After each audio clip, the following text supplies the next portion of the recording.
Эй! Разбираетесь в вине? Немного. Мне бы не помешал совет. Особое событие? Да, был невероятно паршивый день. А, значит, вы ищете бутылку, чтобы немного расслабиться перед сном? Вы угадали. Для этого прекрасно подойдет Небиола. Вот и оно. Спасибо, вы мой спаситель. Я Крис. Скай. Что случилось? Водитель Убера отменил поездку.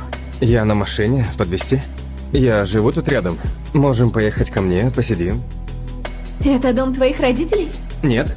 Мой. Ты здесь как отшельник. Есть немного, да. Но мне это нравится.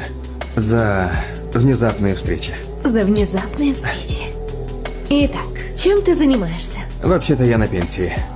А ты не слишком молод для этого?